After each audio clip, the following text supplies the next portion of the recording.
Hello friends, welcome back to my channel. আজকে WBCS 2023 এর প্রশ্নপত্র নিয়ে আলোচনা করব। এই পর্বটিতে 10টি প্রশ্ন থাকবে, যেটা গত পরশু যে এক্সামটি হয়ে গিয়েছে সেই প্রশ্নপত্রের উপর বেস করে 10টি প্রশ্ন থাকবে এবং সেটা আমি অ্যানালাইসিস করব, করে সেখানে রিলেটেড যত প্রশ্ন আছে সেগুলো তোমাদের সঙ্গে আলোচনা করব। আজকের সেটটি হবে সেট নাম্বার 2। এর আগের সেটটি যারা এখনো পর্যন্ত দেখোনি তারা সেটটা অবশ্যই দেখে নেবে, কারণ এই সেটগুলো যদি তোমরা ক্লিয়ার না করো তাহলে সামনে যেসব এক্সামস আছে তাহলে বুঝতে পারবে না ঠিক কি কোন লেভেলের এক্সাম প্রশ্নপত্র তোমাদের এক্সামে জিজ্ঞেস করা হবে। এখন থেকে এইগুলো ভালো করে অ্যানালাইসিস করো এবং সেই অনুযায়ী তোমাদের প্রিপারেশনটা এগিয়ে নিয়ে যাও। নাহলে কিন্তু তোমরা এক্সামে গিয়ে অনেকটাই হতাশ হয়ে যাবে, আবার একটা বছর তোমাদের ল্যাপস হবে। শুরু করছি আজকের প্রথম প্রশ্ন দিয়ে। ভারতের চা গবেষণা কেন্দ্র গড়ে তোলা হয়েছে আসামের কোথায়? গুয়াহাটিতে, জোরহাটে, তেজপুরে না ডিগবয়ে? ভারতের চা গবেষণা কেন্দ্র গড়ে তোলা হয়েছে আসামের জোরহাটে। এবার দেখো অন্যান্য যেসব ফসলের গবেষণা কেন্দ্র আছে তাদের নামগুলো। ধানের গবেষণা কেন্দ্র রয়েছে ওড়িশার কটকে আর পশ্চিমবঙ্গের চুঁচুড়াতে। গমে রয়েছে দিল্লির পুসাতে, পাট পশ্চিমবঙ্গের ব্যারাকপুরে, মিলেট রাজস্থানের যোধপুরে, তুলো রয়েছে মহারাষ্ট্রের নাগপুর গবেষণা কেন্দ্র, আখের গবেষণা কেন্দ্র উত্তরপ্রদেশের লখনৌতে, তামিলনাড়ু কোয়েম্বাটুর। চা রয়েছে অসমের জোরহাট, যেটা প্রশ্নে এসে গিয়েছে। কফি কর্ণাটকের চিকমাগালুর, এখানে রয়েছে কফি গবেষণা কেন্দ্র। তাহলে দেখতে পাচ্ছ যে এই টপিকটা তোমাদের খুব ভালো করে দেখতে হবে। এইভাবে বিভিন্ন এক্সামে যেসব প্রশ্ন জিজ্ঞেস করা হয়েছে সেইগুলো তোমরা অ্যানালাইসিস করে সেই রিলেটেড প্রশ্নগুলো আগে ভালো করে রেডি করে নাও। এবার যত কারেন্ট অ্যাফেয়ার্স এসছে সেগুলো আমি তোমাদের সঙ্গে আলোচনা করব। আস্তে আস্তে তোমরা ভিডিওগুলো পেয়ে যাবে। সামাজিক অর্থনৈতিক পরিকল্পনা নিম্নলিখিত কোন তালিকার অন্তর্ভুক্ত? ইউনিয়ন তালিকা, রাজ্য তালিকা, যুগ্ম তালিকা না সংরক্ষিত তালিকা? এর অ্যান্সার হয়ে যাবে যুগ্ম তালিকা। এই যুগ্ম তালিকাতে সামাজিক অর্থনৈতিক পরিকল্পনার অন্তর্ভুক্ত রয়েছে। এবার আরো কিছু তালিকা সেগুলো দেখে নেবে। তার আগে দেখো সপ্তম তফসিলে কেন্দ্র ও রাজ্যগুলির ক্ষমতা বন্টন বর্ণিত রয়েছে। এবার সেইগুলো তিনটি তালিকার মধ্যে অন্তর্ভুক্ত করা হয়েছে, সেটা হলো কেন্দ্র তালিকা, রাজ্য তালিকা, যুগ্ম তালিকা। আর্টিকেল 246-এ বর্ণিত রয়েছে এই তিনটি তালিকা। কেন্দ্র তালিকায় 97টি বিষয় বর্ণিত রয়েছে, তার মধ্যে যেগুলো খুব ভালো করে দেখতে হবে সেই নামগুলো আমি দিয়েছি: প্রতিরক্ষা, নৌশক্তি, বৈদেশিক কার্যকলাপ, ব্যাংকিং, যোগাযোগ ব্যবস্থা, বীমা। রাজ্য তালিকায় রয়েছে 66টি বিষয়, সেখানে আছে জনস্বাস্থ্য, পুলিশ ব্যবস্থা, বন, স্বাস্থ্য, হাসপাতাল, শিল্প, কৃষি ব্যবস্থা, সেচ ব্যবস্থা, মৎস্য কেন্দ্র। যুগ্ম তালিকার মধ্যে 47টি রয়েছে, তার মধ্যে ইম্পর্টেন্ট যেগুলো: শিক্ষা ব্যবস্থা, এটা এক্সামে বারবার আসে, রেলপথ। এবারেও একটা নতুন জিনিস তোমাদেরকে জিজ্ঞেস করা হয়েছে, সেটা হলো অর্থনীতি ও সামাজিক পরিকল্পনা। তাহলে এইটা তোমাদের খুব ভালো করে দেখে রাখতে হবে, কারণ WBCS এ এই কোশ্চেনটা জিজ্ঞেস করা হয়েছে। সো এটা কতটা ইম্পর্টেন্ট তোমরা বুঝতেই পারছো। এছাড়া রয়েছে বিবাহ ব্যবস্থা, বিদ্যুৎ, ব্যবসা বাণিজ্য। এইগুলো সবই রয়েছে যুগ্ম তালিকার মধ্যে। পরের প্রশ্ন: পশ্চিমবঙ্গে ভারতের প্রথম কাগজের কল স্থাপিত হয় কোথায়? শ্রীরামপুর, বাঁশবেড়িয়া, কুলটি না বজবজ? এটার অ্যান্সার হয়ে যাবে শ্রীরামপুরে। শ্রীরামপুরে 1812 সালে এই কাগজের কলটি স্থাপিত হয়েছে। আর কাগজ শিল্পকে মূল বা প্রধান শিল্প বলা হয়, প্রধান শিল্প বলা হয়। তাহলে এটা খেয়াল রাখবে, এটাও একটা ইম্পর্টেন্ট পয়েন্ট বলেই ধরে রাখো।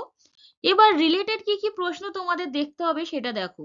পশ্চিমবঙ্গের প্রধান শিল্প কি? সেটা হলো পাট শিল্প, যেটা রয়েছে এই পাট শিল্পটি প্রথম গড়ে উঠেছে হুগলি জেলার রিষড়াতে। পশ্চিমবঙ্গের প্রথম কাগজের কল স্থাপিত হয় হাওড়ার বালিতে 1870 সালে। পশ্চিমবঙ্গের প্রথম পাট কল যেটা রয়েছে হুগলি জেলার রিষড়াতে, এটা স্থাপিত হয়েছিল 1854 সালে। পশ্চিমবঙ্গের প্রথম কার্পাস শিল্প কোথায় প্রতিষ্ঠা হয়েছে? 1818 সালে হাওড়া জেলার ঘুষুরিতে। এই যে নামগুলো, এই নামগুলো খুবই ইম্পর্টেন্ট, এগুলো ভালো করে তোমরা বারবার মুখস্থ করবে, বারবার পড়বে। বারবার না প্র্যাকটিস করলে তোমরা এগুলো ভুলে যাবে। এক্সামে গিয়ে এই অপশনগুলো যখন তোমরা সবগুলো একসাথে পেয়ে যাবে না, তখন তোমাদের ডাউট হয়ে যাবে যে কোনটা অ্যান্সার। এবার ডাউট তোমরা এখন থেকে যদি না ক্লিয়ার করো, তাহলে সেখানে অবশ্যই তোমাদের ভুল অ্যান্সারটা দিয়ে আসবে, আর নেগেটিভ হয়ে গেলে তখন নাম্বারটা অনেকটাই কমে যায়। পশ্চিমবঙ্গের শিল্প ও বাণিজ্য দপ্তরের মুখ্য সংস্থা হলো WBIDC। এটা প্রতিষ্ঠা হয়েছিল 1967 সালে। পশ্চিমবঙ্গের প্রধান কুটির শিল্প হলো তাঁত বস্ত্র বয়ন। বৃহত্তম শিল্পাঞ্চল, পশ্চিমবঙ্গের বৃহত্তম শিল্পাঞ্চল হলো কলকাতা শিল্পাঞ্চল। কোন চালুক্য রাজা হর্ষবর্ধনকে পরাজিত করেন? প্রথম পুলকেশী, দ্বিতীয় পুলকেশী, মঙ্গলেশ না কীর্তিবর্তন? এটার কি অ্যান্সার হয়ে যাবে? এটার অ্যান্সার হবে দ্বিতীয় পুলকেশী, তিনি হর্ষবর্ধনকে পরাজিত করেন। এবার এই রিলেটেড কি কি প্রশ্ন মনে রাখতে হবে?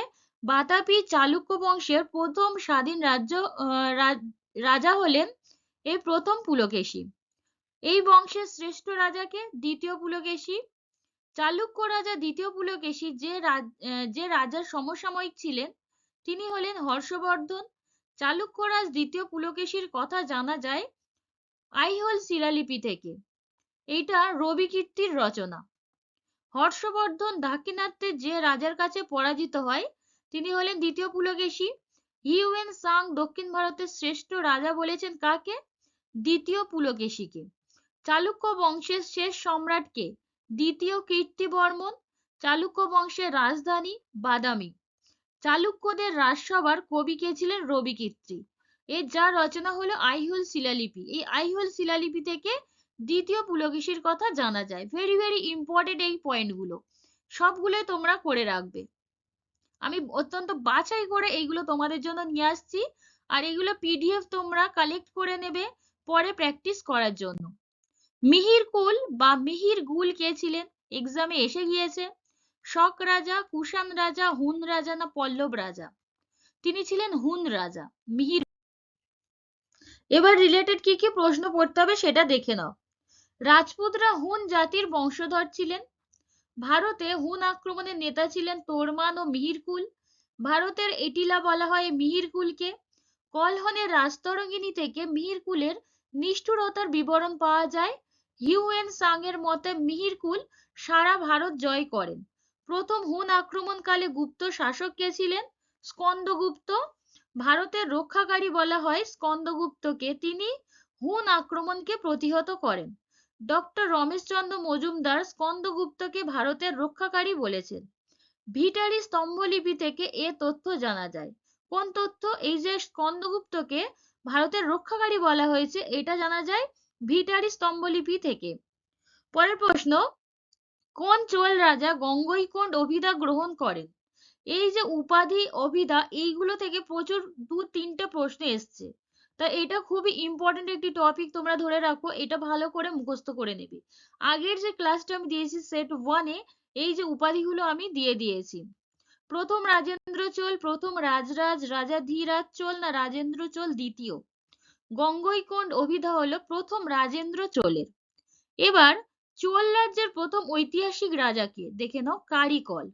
প্রথম ঐতিহাসিক রাজা কারিকল। চোল বংশের শক্তিশালী রাজা রাজেন্দ্র চোল। চোল বংশের প্রতিষ্ঠাতা বিজয়ালয় চোল তাঞ্জোরের রাজরাজেশ্বর মন্দির রাজরাজ চোল নির্মাণ করেন। চোল বংশের শেষ শক্তিশালী রাজাকে? কুলোতুঙ্গ। সর্বপ্রথম মালদ্বীপ দখল করেন যে চোল রাজা, সেটা হলো রাজরাজ চোল। শেষ চোল শাসক তৃতীয় রাজেন্দ্র চোল। দেখো তোমরা কিছু সিলেক্টিভ প্রশ্নই পড়ো, কিন্তু এখনকার কোয়েশ্চেন্সের যা প্যাটার্ন দেখা যাচ্ছে সেগুলো হচ্ছে যেসব জায়গায় আমাদের চোখ পড়ে না, অর্থাৎ যেগুলো আমরা আনকমন ভাবি, সেইগুলোই থেকে কিন্তু এক্সামে এসে গিয়েছে। তাই তোমরা কোনো পয়েন্টকেই ছোট করে আর দেখবে না, সমস্ত পয়েন্ট কনসেপ্ট ক্লিয়ার করে পড়ো। এবার যত যে টপিকটা থেকে তোমরা প্রশ্ন পাচ্ছ সেই রিলেটেড যত প্রশ্ন আছে সেগুলো সবকটাই তোমরা মুখস্থ করবে। এটাই হচ্ছে তোমাদের একমাত্র এখনকার এক্সামে পাশ করার একমাত্রই চাবিকাঠি। পরের প্রশ্ন হচ্ছে 1717 সালে কোন মুঘল সম্রাট ব্রিটিশ ইস্ট ইন্ডিয়া কোম্পানিকে ফারমান প্রদান করেন? দ্বিতীয় বাহাদুর শাহ, দ্বিতীয় শাহ আলম, ফারুকশিয়ার না মুহাম্মদ শাহ? তিনি হলেন ফারুকশিয়ার। তাহলে কোন মুঘল সম্রাট? তিনি হলেন ফারুকশিয়ার, যিনি ব্রিটিশ ইস্ট ইন্ডিয়া কোম্পানিকে ফারমান প্রদান করেন, অর্থাৎ ফারুকশিয়ার ফারমান যেটাকে আমরা চিনি। 1717 সালে এটি হয়েছিল, তাই 1717 সালটাও তোমরা ভালো করে মুখস্থ করে নেবে। ফারুকশিয়ার ফরমানকে ম্যাগনা কার্টা বলা হয়, ম্যাগনা কার্টা। তাহলে ম্যাগনা কার্টা কাকে বলা হয়? ফারুকশিয়ার ফরমানকে। আর এই ফরমানে কি কি বলা হয়েছে সেটা একবার দেখে নাও। ব্রিটিশ কোম্পানি বছরে মাত্র 3000 টাকার বিনিময়ে বাংলায় বাণিজ্য করতে পারবে, এই ফরমানে বলা হয়েছে। কিন্তু এই বাণিজ্যের জন্য কোম্পানিকে কোনো শুল্ক দিতে হবে না।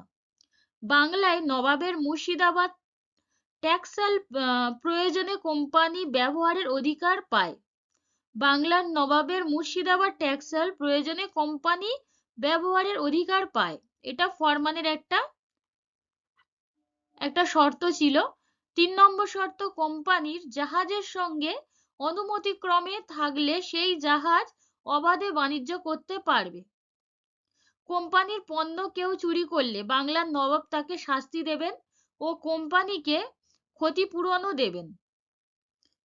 এই ছিল ফারুকশিয়ার ফরমানের শর্তগুলো। এগুলো একটু মনে রাখবে, কারণ এক্সামে এগুলো ঘুরে ফিরে প্রশ্নের মধ্যে তোমাদেরকে বিভিন্ন এই ধরো এমন কিছু প্রশ্ন আছে যেগুলো বিভিন্ন শর্তগুলো তোমাদের দিয়ে দিচ্ছে, তখন এই মধ্যে থেকে যদি একটা শর্ত তোমাদের না জানা থাকে তখন তোমরা সেই অ্যান্সারটা করতে পারবে না। পরের প্রশ্ন, যে বিপ্লবের সঙ্গে ভারতের ডিম উৎপাদন জড়িত? সেটা হলো রূপালী, সোনালী, সাদা না তরল?